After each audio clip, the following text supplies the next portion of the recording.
it is time to get started. Let me go ahead and introduce myself. I'll give you a little bit of background about who I am, what I do, and then I will ask for questions because this is a session called Ask Me Anything.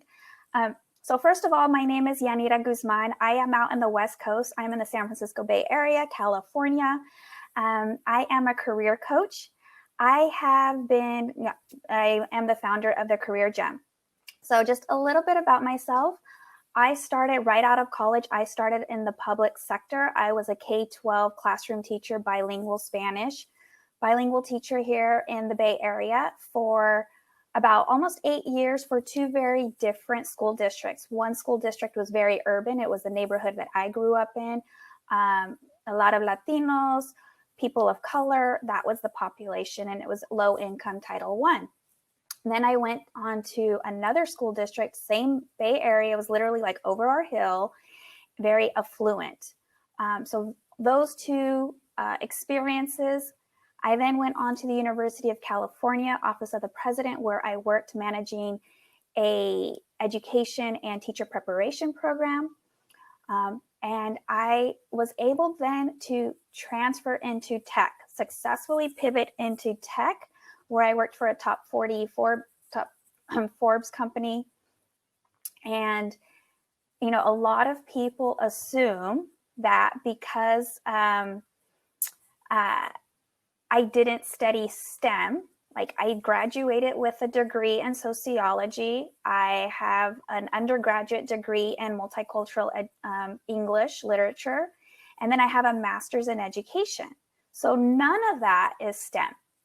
What I want you to understand is that the biggest myth is that you have to be a STEM major in order to transfer into tech. And that wasn't the case for me. There are many, many other job roles within tech that don't require that. And I was able to do that. I became a trainer.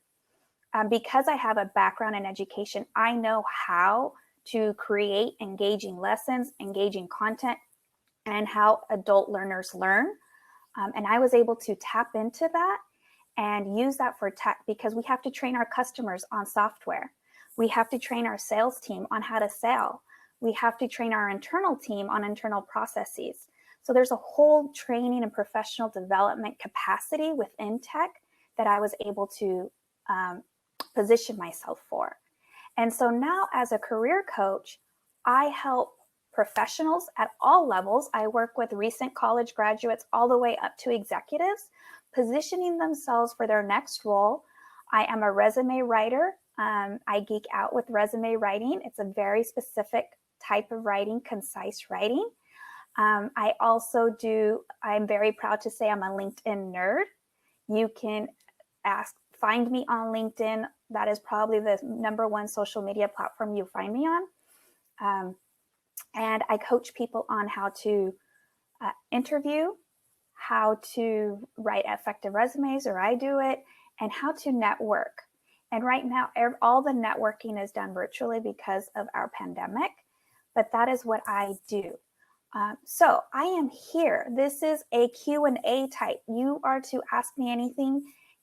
Drop your question in the chat, or, you know, I think there's a way that you can ask to be on the mic.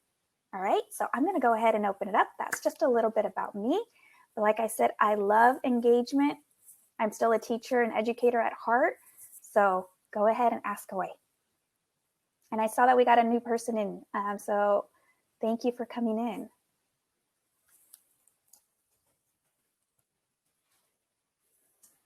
Don't jump all at once, guys. Go ahead and pop a question in. You want to ask me about networking, resumes, tech, informational interviews, how to ask for a referral, all of that I can go ahead and go over, or I can just start talking about it.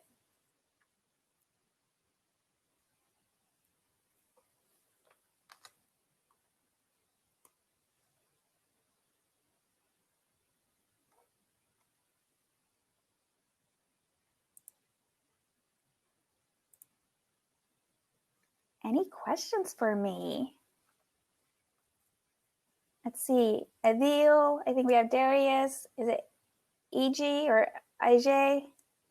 Apologies For the name pronunciation, please correct me if we can. All right. Okay. So I think we're a little shy, but it's okay. I can go with that. I will go ahead and I'm going to start off with one of the number one questions that I get asked a lot, especially right now, is how do I network? So I'm going to tell you how I network virtually. Good morning, Grace, or good afternoon, depending where you're at. So how do I network? How does one network virtually? So just like we're in this thing, first thing I do when I come into a meeting is there's a couple things I do. First thing I do is like I put my name in the chat. So if you were to scroll up, you're going to go ahead and see who I am, what I do. So first name, last name, what I do, and immediately I put a copy to my LinkedIn profile. That's the first thing I do. Because when we're doing virtual, what we're trying to show is that we need to be visible. And it's a lot harder to be visible when we're sitting in our home. Okay, so how do we do that virtually? Again, so that's a practice that I do whenever I go into a virtual workshop. I come in, I say good morning, good afternoon, good evening. I say my name, what I do, Yanira Guzman, the career gem. I'm a career coach, and I put in my LinkedIn profile. Okay, that's one tip. Another tip that I do is like I actually take a screen cap of everyone that's in the chat or in the room. And I take a screen cap because then I go back and I look you up on LinkedIn and I say, okay, I find you, and I write you a personal message. I say, hey, let's connect. We were on Thanksgiving together. I'd love to connect. Boom. I've already started a relationship. Okay, we have our first question. All right, how do you stay relevant in the technology space? And what are some popular tools to do so? How do I stay relevant? That's a great question. So first of all, I'm not sure if you heard the beginning, but I am not a traditional techie, meaning I'm not a software developer, I'm not an engineer, but I have worked in tech. So what is it that I do? I read a bunch of articles, but then I'm always asking questions. So I was an implementation consultant, or what we called a functional consultant. I worked directly with the customers, but I also worked with our tech team. And they would start using terminology that I didn't quite know, like design thinking. They were using sprints, agile. These were terms. So I would just ask, what is it? What is that? What is the difference between waterfall and agile methodology? And my vocabulary increased tremendously as I was in the technology space. So that's one of the things that I did and I do. And I recently wrote an article for the Muse. If you go to my LinkedIn profile, it's on my featured section, but it's an article about like, how do you get into tech? Well, first learn these 21 key terms. And you're going to see the 21 terms that I wrote that will give you a better foot and to handle those interviews and those conversations in the tech space if you're not a traditional techie. So again, read, join networking groups. I belong to a group called Tequeria. It's for Latinx people in the tech space. There's also some for Blacks, Blacks in Dev, I think is one. So join and get mentored and ask questions and ask about the popular tools. And you will find so many people that do want to help you. That's one of my responses. Okay. And go ahead. Any other questions? Thank you.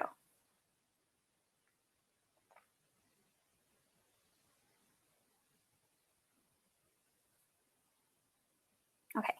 So I'm going to lead into Darius. That question kind of leads into, well, how do I stay relevant? Well, I'm going to also encourage you, if you haven't, everyone on this call, start requesting informational interviews. Yep. How could I provide resources to find a free tech mentor? Through informational interviews and networking. The power of networking is huge, huge. Tap into your network. Now, I'm going to tell you that when I'm a first generation college graduate, neither one of my parents, they're originally from Mexico. neither one of them finished elementary school. So they did not have, I would say, the cultural or social capital to know how to network, to introduce me to this person. They just didn't know. So I had to learn that on my own.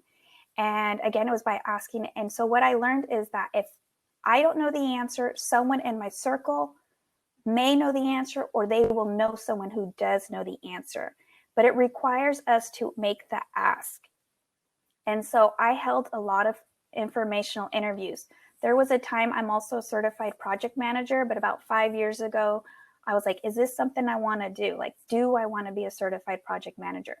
I went on LinkedIn and I was just scrolling for people who had a PMP, which is the certification, and who I thought would be willing to talk to me, who had similar experiences to me, like me, meaning first gen, Spanish speaker, just some kind of experiences. And I would send them a message and I got informational interviews from that. So then at the end of an informational, I would ask for 15 minutes of their time. At the end of an informational interview, I would say, is there anyone else you suggest that I speak to? So that's how I found some mentors. And during that, they would tell me, join this organization. So I mentioned again, I belong to Techeria. That's for Latinos in tech. That's where I found a bunch of people will mentor you there. And there's free tech mentors. There's a lot of other boot camps that, again, it's really accessing your network. Where can we find more networking events relative? Okay.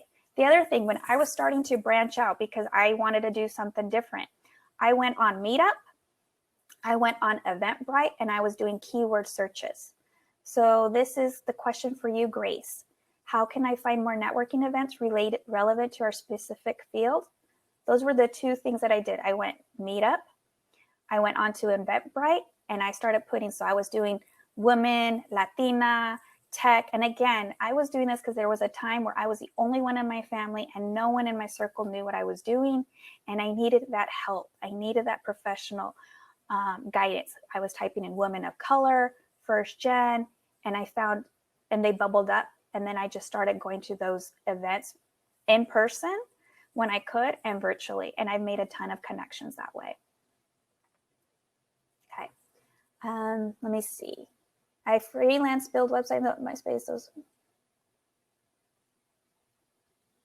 Okay. Yes, Chad, what I do is, because I work with people and I work with a lot of freelancers, and I am also a, what do I call it?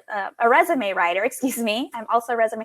And people come to me like they're either a freelancer or they're a consultant. First thing I do is give your freelance job a title.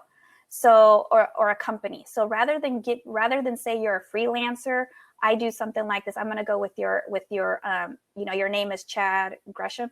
Sorry if I'm not saying, okay. I would just say, CG Consulting Services, and then give yourself the title of a founder. It doesn't really matter. And then under your freelancing, pick 3 of your projects that you are most proud of. The ones that you are most proud of in your freelancing work, and then you just give those a title as well. So for instance, you did a project for ABC software. I'm making this up, right? Tell me why you're proud, what was your accomplishment then, and then you give your third. So you're really just highlighting 3 key ideas or 3 key projects that you did as a freelancer. Okay, and then you just got to come out with a question that's on point as to, you have to sell it that it is stable enough and that it brought you income, but what were you doing on the side? So that's the other thing that I realized, that when I work with a lot of people on their resumes, they have these amazing side hustles or side gigs, but they feel because it's not a traditional 9-to-5 job, they can't include it. And I was like, oh no, especially if it's relevant, we're going to include it. If you're looking to pivot a job, pivot from one career, most of the time I find the skills necessary to pivot are when you are doing the volunteer work or you're doing the side hustle.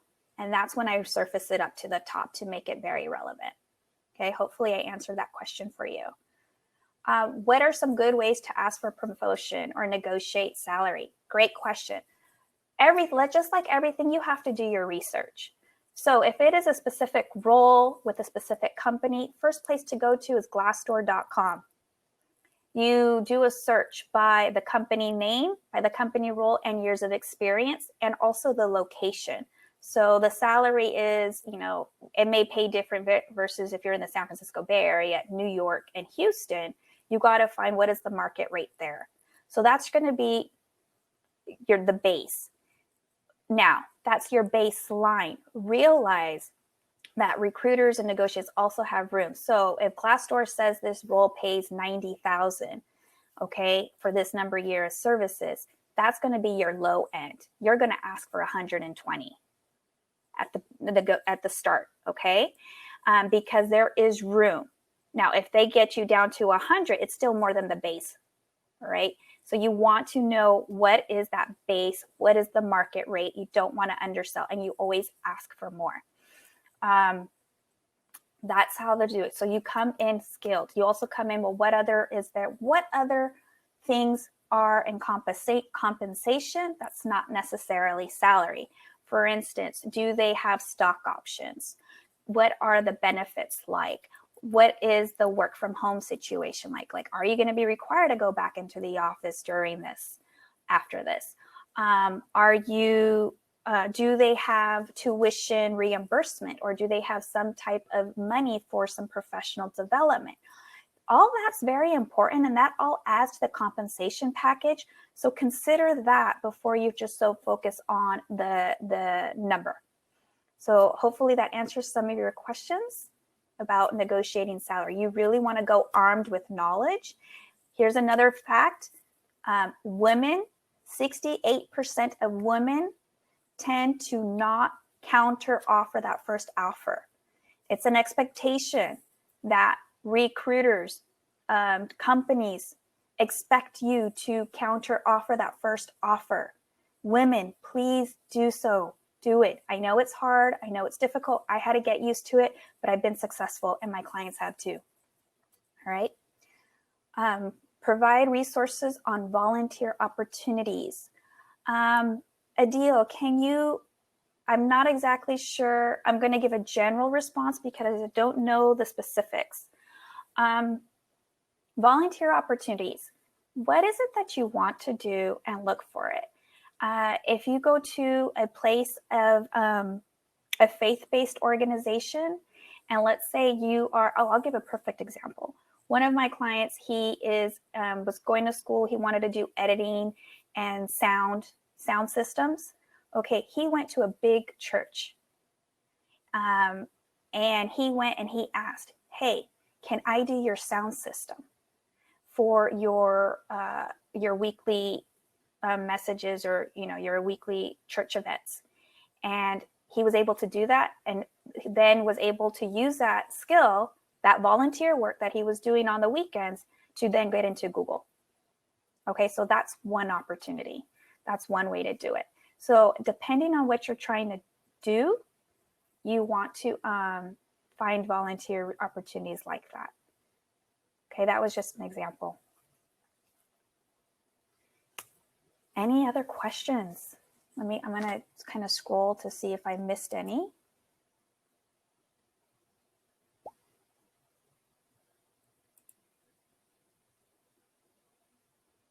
Okay, so if you're trying to do cloud, I would suggest that volunteer opportunities. Another way is, if you see anyone you could post, you can try Fiverr, which is a freelancer thing. If you know anyone who's trying to build their own company, their own organization, do something, pitch your idea and how you can help them, because then what that does, it builds your portfolio, which you can add on your resume, you can add on your portfolio, you could add in your GitHub, your coding, whatever that is, and present it to future employers. Okay. Again, I'm going to scroll. Okay, I think we talked about free tech mentors. We talked about relevancy and technology. Okay. I'm here for questions, so go ahead. It would be really helpful if you can tell me in the chat where you are in your career trajectory. Like, are you a recent grad? Are you three to 5 years in the workforce? Have you been in the workforce for 10? Are you looking to pivot? That'll give me some guidelines into where I can carry this conversation next, if you don't mind. All right. Okay. We got some, thank you, some grad students.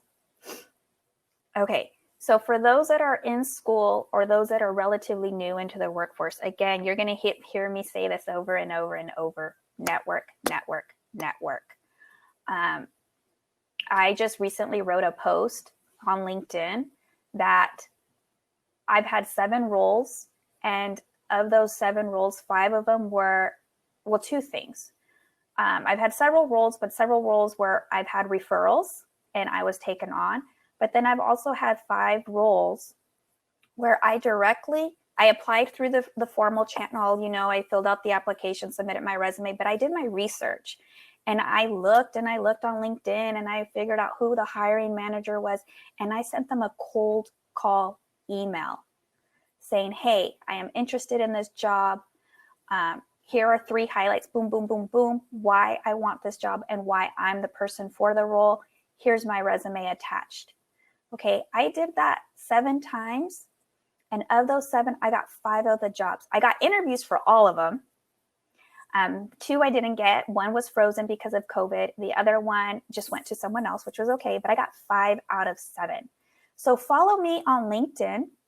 Follow me on Instagram. On LinkedIn, I put the template that I used to make that cold called email. Okay, so I'm going to say networking.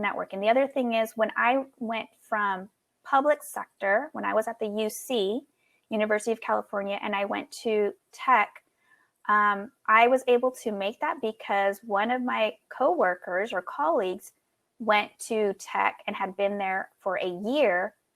And then she was like, I know who, they needed someone who could work with the public sector, the consulting field for public sector. And she goes, I know someone who's perfect for that. And she brought me on. Okay. And then within the tech company, we were just bringing each other on to different roles and projects. That's how it works. And don't feel that you're not doing this by your merit. You're sharing your merit. These people that are referring you have, one, already built trust in you. They've already seen your work ethic. They've already seen your experience and know that you're the one. So they're going to refer you. Okay, let's see. Great. I like that we're seeing these boot camps. Okay, so yeah, but networking does not stop. Networking has just changed. It's all virtual now. Again, take those screen caps. So if you're on this call, I'm hoping you're connecting with everyone that's in the chat. LinkedIn, if you don't have time to do it right now, just screen cap people's names and then you go and do your homework afterwards. Is it Husna? Thank you so much for posting my LinkedIn. That's exactly the one I was referring to. There's a lot. Husna? I apologize. And I know if I'm not saying it right, I know exactly how it feels because people, Husna, thank you. So yeah, a lot of people get my name or the pronunciation. It's difficult for some. Thank you. Okay. Thank you. Any other questions? So yes, I'm going to go ahead and put my contact information. So I put a lot of tips on LinkedIn. So, but I'm also very active and put stuff on Instagram. You can contact me.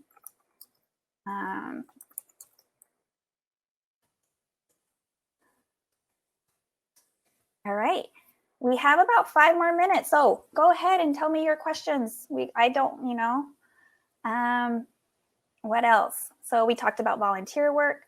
If you're pivoting, so put all those that are in school, start making a list of all the projects that you're proud of, that you're working on. If you have any publications, if you're doing any speaking engagements. So for instance, If you were doing a speaking engagement or a workshop for this, text giving, put that down. I keep a running list of all the speaking engagements I have, all the workshops that I've held, because I never know, it may help for one of my next roles or jobs. Another thing is, I'll just tell you, just another tip, I ran for a local office here where I live for school board. I did it in COVID. I did it within 3 months. And I'm going to tell you, it was because I was able to pull a team together through my networking, and I was able to use social media and the platforms to get my voice out because I couldn't do traditional knocking. So there is power and networking. If you don't know the person, someone in your circle knows someone who will, and will make that referral as long as your character and integrity, work ethic, and experience is there. Okay, I think I have. All right. I hope you're all sending me invitations on LinkedIn. What are some good questions to ask post-interview? Okay, so top 3 questions you should ask. They'll ask you, do you have any questions for me? The questions I ask are, what is your management or leadership style like? I ask the hiring manager that. How do you prefer to get information? Okay. So I want to know what their leadership style is like, because I want to figure out, are they going to tell me that they're a micromanager, or that I have some freedom in how I plan my day as long as I hit my deadline? The next question was like, well, how do you like to receive information? This could be a generational question depending on where your manager is. Some managers are pretty okay with a phone call. They want, they still do the old school, not text, but a phone call. Some people are cool with just an email bullets. Some people want to have a one-on-one meeting. Some managers are okay with text. I really like to keep my home and work-life balance. So I keep those boundaries in place. I will not send a text or an email after hours, or if I do, I don't expect a response because I don't want to start that expectation with them. I am a mother of 2 children who are homeschooling right now because of our situation. I am a single mother. So I really try to keep those limitations, those boundaries very clear. So those are questions that I ask ahead of time. The other thing I ask is like, what is your top priority right now? As a hiring manager, what is the top priority right now for your department? And what is your top expectation? So how can I help? So then what that tells me is like, how can I help get from point A to point B to make our department and you successful? Okay. Great question. How can you find out if a company is good at supporting their vpoc employees? What questions should one ask? First of all, you're going to do your research, right? You're going to check their C-suite. You're going to see if they made any public announcements about their diversity. But it's not just making public announcements. Like, are they putting the money where their mouth is, right? Again, look at their C-suite, look at their employees. There's another app I think it's called Blind. It's an HR app, but it's anonymous. And a lot of employees go on there for different companies and really write the nitty gritty. The other thing I would do is like, again, I'm on LinkedIn all the time. I'm searching for people, people of color, Black, Indigenous that work for that company. So I do a search for the company. Then I look at their employees, and then I'll send them a message through LinkedIn and ask for an informational and say, hi, I'm interested in this role, but I really want to get some inside scoop. Okay. So it comes down to researching and doing your work.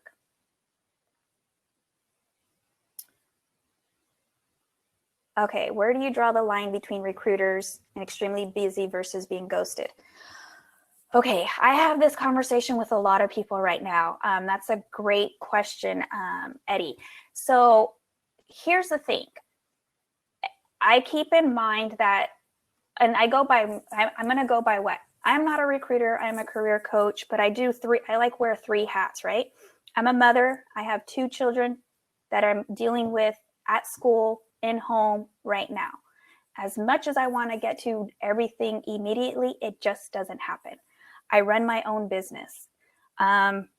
I'm also doing contract work. And now I'm also I'm also now a school board. So those are 4 different roles that are very high priority for me. And so I can't always get to everything real quick. Okay, now I say that because I know a lot of recruiters who are in the same boat.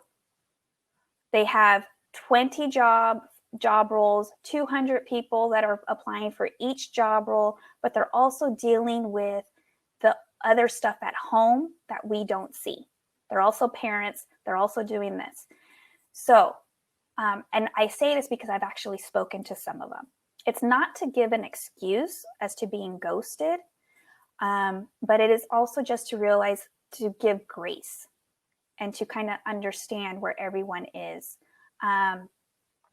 But the other thing is, who else in that network, who else in that company can you network with for the recruiter to get your name out there? And then I'm going to go back. It doesn't hurt. It does not hurt to send a cold called email to the hiring manager. If you find out who the hiring manager is, send them a cold called email with your 3 bullet points and your your resume. That does not hurt. Again, I got 5 out of 7 like that. Okay, you got to be bold. Can I shoot them? Yes. Okay. Husna. Great. Networking. That's another thing that I do. In some networking meetings, they always say, tell me a little bit about yourself. So what I do is, as people are introducing themselves, I'm literally writing a personal note. Okay, this person graduated from this school. This person is studying this. So then when I go to LinkedIn and I write the message, I was like, hey, it was great meeting you at Thanksgiving.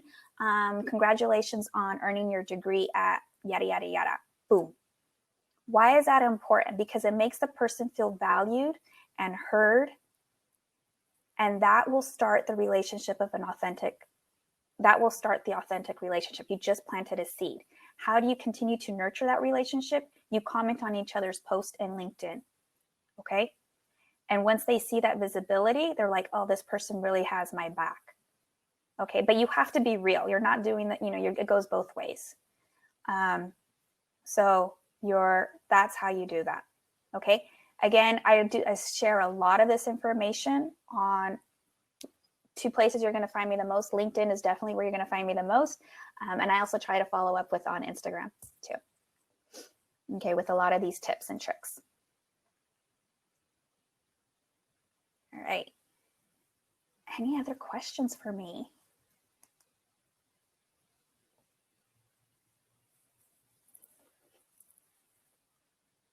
And I have to say, I'm pretty happy because as we're speaking, I'm getting these LinkedIn invitations. And like I said, I'm a nerd. I'm a geek at LinkedIn, but that makes me super happy.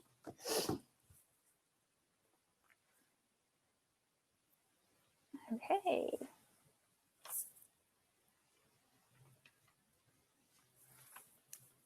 Yeah. Any other questions?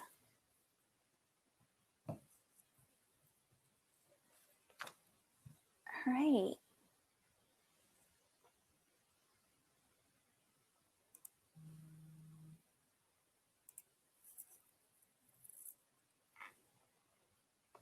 Hi, Melita.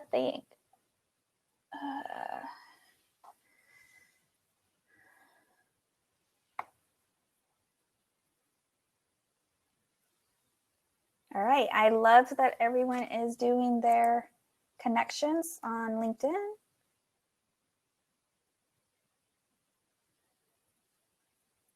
Yep. All right.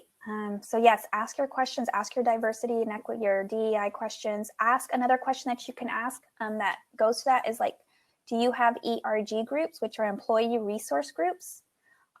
If it's a small company, if it's a startup, they may not have them yet, but you can ask, what are your plans to start ERG or employee resource groups? And that will get, have they even thought about it? That will get to some of the race and ethnicity questions or gender questions. Okay, well, I'm glad you found something new. ERG is employee resource groups. Okay, so that's like, you know, do they have a Latino group? Do they have, you know, a bisexual group, gay group, you know, anything like that.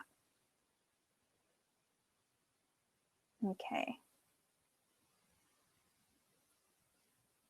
All right, great. All right, let's see. Okay, question. How close should you be to the description to actually apply? All right, job descriptions are written for unicorns. All right, why do I say that? Because we don't have unicorns, right? You want to ask, and it's probably like the same thing, you know, when you're looking for your potential partner. I want this, this, this, this, and this. And then you get to reality and we're like, oh, there's, you know, there's 8 of the 10, right? Okay, still, but that's not going to stop you from dating the person. All right, so that's the same thing with job description. I'm going to give you another key fact though. Men will apply even only if they have 60% of the bullets, you know, the requirements. Whereas women feel they have to have 80% or more before they even apply. Just apply. Just apply. I'm going to go back to what the keynote speaker said this morning.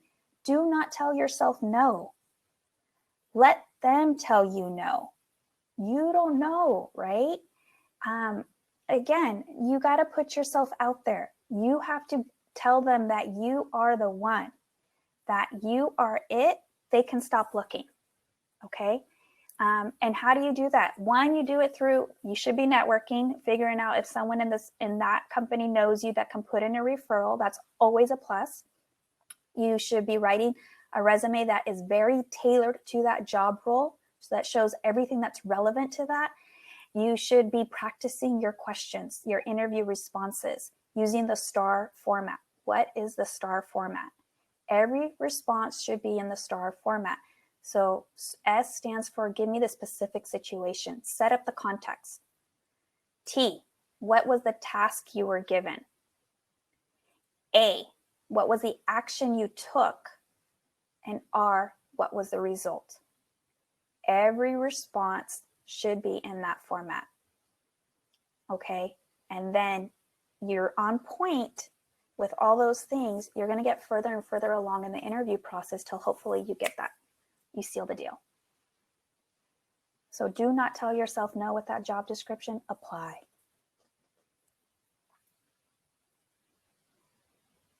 Okay.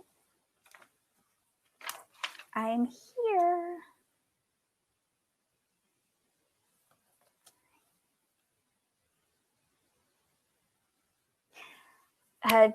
Chad, you asked a great question. I don't know why they do that. So the question is, why do they make you fill out everything on the, you know, there is a meme that I posted about that. Like, why do I have to fill everything out on the online application? And then they asked me to updo my resume. I still haven't figured that one out, but we've seen articles about that. Yeah, it is annoying, but just do it. Just do it. Yeah. All right. Okay. Any other questions? I know we went a little bit over, but that's okay. I have another session today at 2:45 Eastern time, which is 11:45 Pacific. So I will be back on, but please send me your LinkedIn request. Hopefully you got some great tips. Oh, how can you follow up on an application if you don't have a referral? 2 things.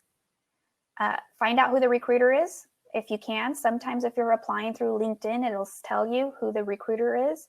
Send them a message. And then even more powerful is if you find out who the hiring manager is, send them a message, an email. And again, I think it was Hasna that put the template link on that in the chat.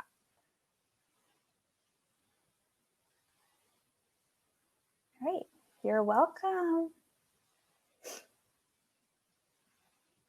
What do you think about see attached resume to the applications that ask you to attach your resume as well as enter the info? So here's the number one thing that I want all of you to do. It may be tedious on our end to do all this extra work. Like, it's stupid, it's redundant, I get it.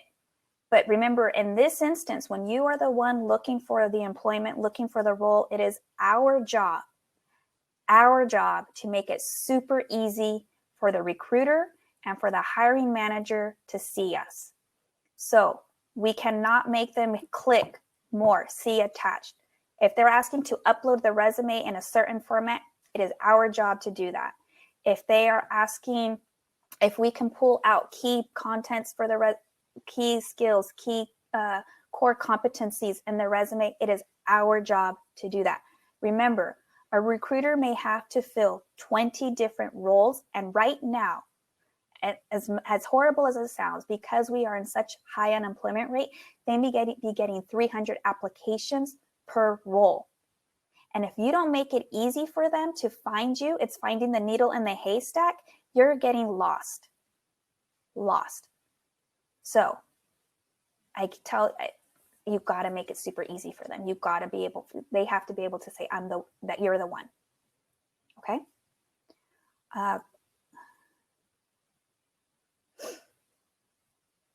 Yes. Okay. Great question.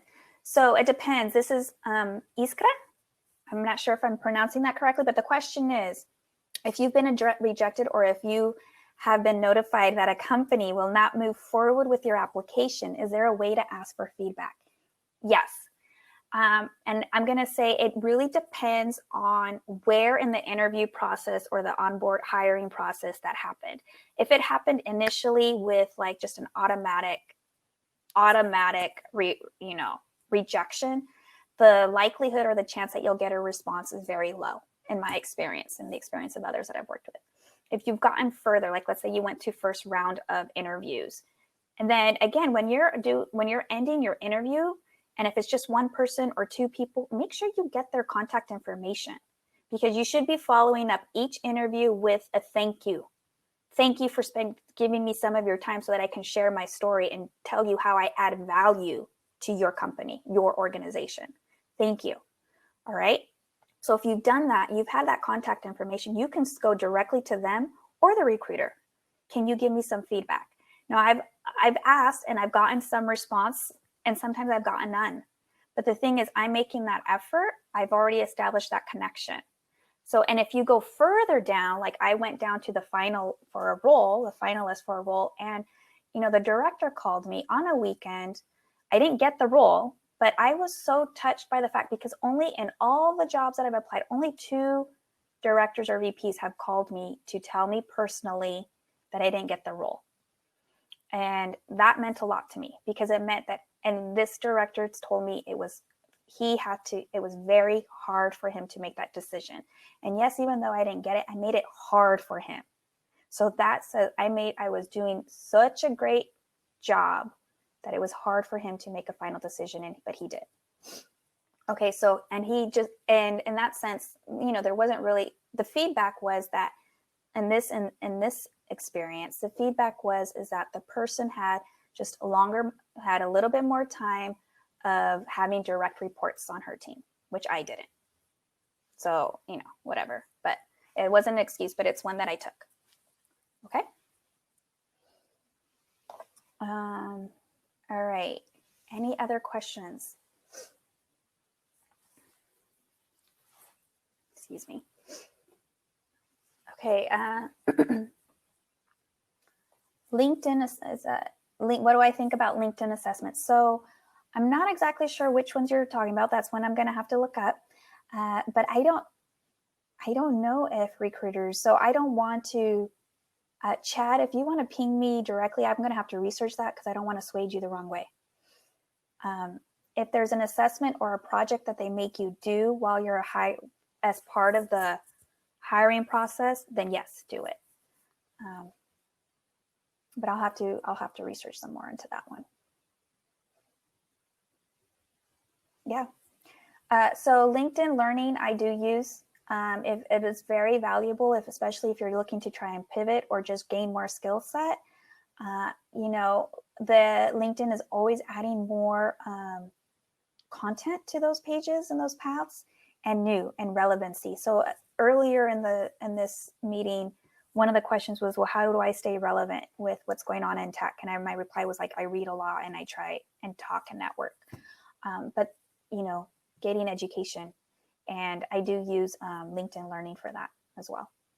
And there are certain paths. Like at first I thought maybe I was going to go down the CSM path. So I did that. And then there was another one and I did that. I tried to, and then I get kind of like, oh, this one's not for me, which is good. It's a career exploration type deal. One of the biggest lessons I learned too is to really figure out what I do like and what I don't like, and really capitalize on what I like and my strengths. So I am a very strong writer, hence me writing resumes, me writing articles, me writing executive biographies, posts and everything. There was a time where I was a grant writer. And even though I'm a great writer, I don't like writing grants. So I try and stay away from those roles because I'm just, my passion's not in it, my oomph. So I know I'm not going to perform as well. All right.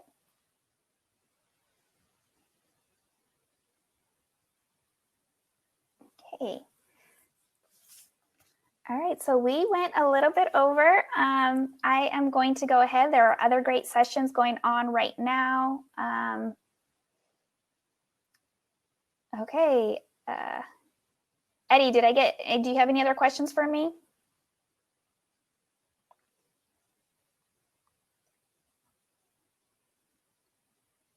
You're welcome, everyone.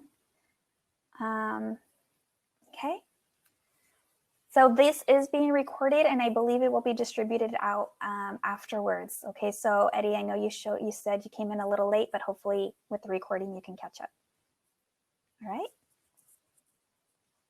And it was a pleasure meeting all of you. Again, I expect a connection from each and every one of you.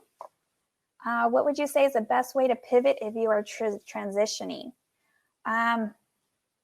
It really depends. The best way to pivot, it really depends. I backwards engineer, or I backwards plan. So I look at the career that I want to get into.